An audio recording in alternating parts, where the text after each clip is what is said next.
आज सुबह जब अपना फोन उठाया तो मुझे एक इंस्टा रील मिली गजा की। एक औरत अपने 2 जख्मी बच्चों के साथ रोते हुए खड़ी सवाल कर रही थी कि आखिर कब तक हम इस जुल्म ज्यादती के पहाड़ तले दबे रहेंगे और दुनिया तमाशा देखती रहेगी। पूरी वीडियो छप गई एक कैप्शन में, please don't scroll, at least see them once. मुझे शौक लगा पर सिर्फ 10 सेकंड्स का। उसके बाद थोड़ी और स्क्रॉलिंग की और मेरा दिमाग उस सीन को भूल गया जैसे कभी हुआ ही नहीं। पहले ऐसी वीडियोस रुला देती थी, अब सिर्फ कंटेंट पीस लगती है। मुझे लगा शायद मेरे अंदर का इंसान मर गया है, लेकिन नहीं। एक एम्पैथी बर्नआउट था, एक साइकोलॉजिकल शटडाउन जहां आप महसूस करने से थक जाते हैं। वॉर, जहां लोगों की अगली नस्लें तक फिजिकली, साइकोलॉजिकली एंड फाइनेंशियली बुरी तरह सफर करती हैं और इंटेंस ट्रॉमा का शिकार हो जाती हैं। एक जानिब जहां लोग मर रहे होते हैं, वहीं दूसरी जानिब लोग खुद से लड़ रहे होते हैं, महसूस करने की कोशिश में या महसूस करना बंद करने के लिए। एम्पैथी बर्नआउट, साइंस कहती है ये बेहिस होना एक डिफेंस मैकेनिज्म है जिसको एम्पैथी बर्नआउट, कंपैशन फटीग या इमोशनल डिसोसिएशन कहा जाता है। अमेरिकन साइकोलॉजिकल एसोसिएशन के मुताबिक एम्पैथी बर्नआउट होती है जब हम किसी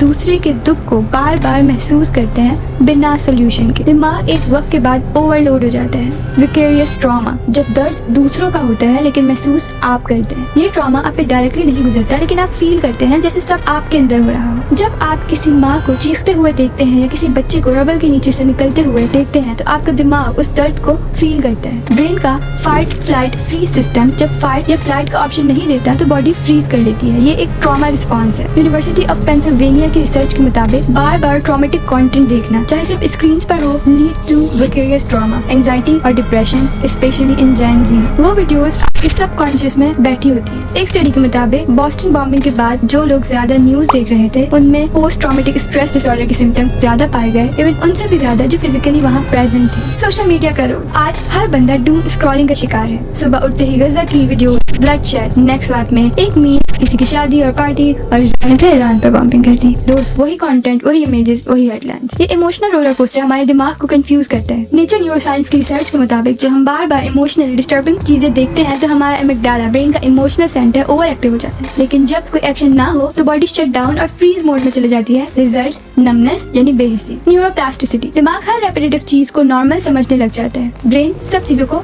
अडॉप्ट करता है। जो पहले शॉकिंग था अब वो रूटीन बन गई है। Doctor Charles Figler, a trauma expert, कहते हैं too much exposure to others trauma can lead to emotional numbness, not because we don't care but because we care too much too long. Safety seeking and emotional numbing. Pakistan जैसे मुल्कों में जहाँ लोग already रोजी रोटी, महंगाई, bills और social stress में डूबे हुए हैं, जब खुद के घर में बिजली पानी और महंगाई का दर्द हो तो दूसरों का दर्द महसूस करना और मुश्किल हो जाता है। ये इमोशनल सेल्फ प्रिजर्वेशन होती है।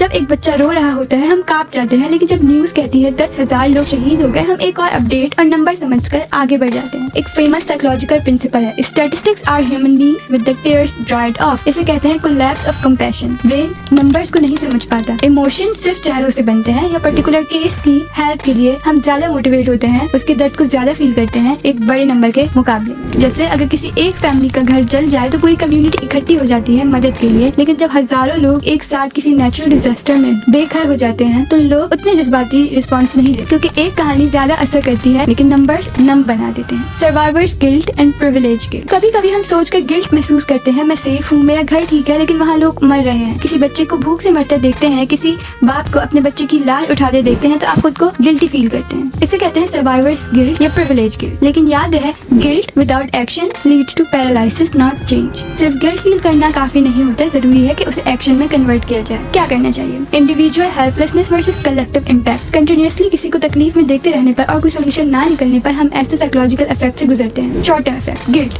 मैं कुछ नहीं कर पा रही। कंफ्यूजन, मैं किसी शुगर रिएक्ट करूँ।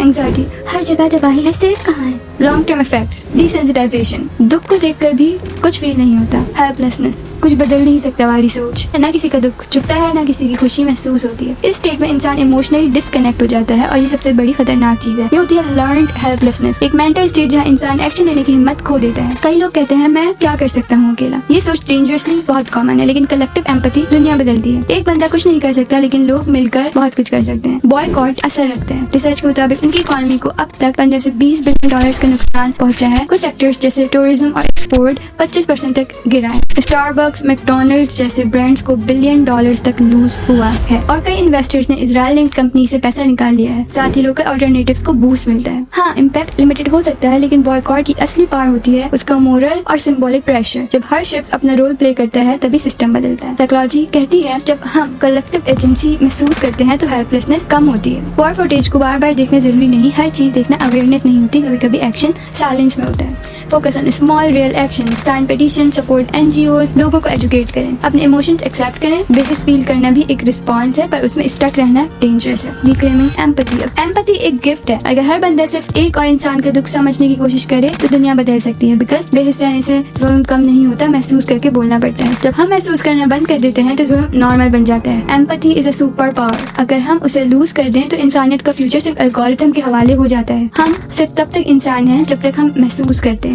मे भी आप थक गए हो महसूस करते करते, लेकिन जुल्म अभी रुका नहीं। और अगर आपका दिल थक गया है तो किसी और का दिल टूट रहा है। अगर आपको एम्पैथी बर्नआउट ने थका दिया है तो नेक्स्ट स्टेप ये समझना जरूरी है कि हम किस तरह इमोशनली बायस्ड हो जाते हैं, या फिर कैसे एक ग्रुप शदीद दर्द से गुजर रहा होता है और दूसरा ग्रुप सेल्फिश होकर सबको फेक या विक्टिम कार्ड बोल रहा होता है। उसके लिए ही वीडियो देखें कि हम किस तरह साइकोलॉजिकली बायस्ड हो जाते हैं। It completes the picture.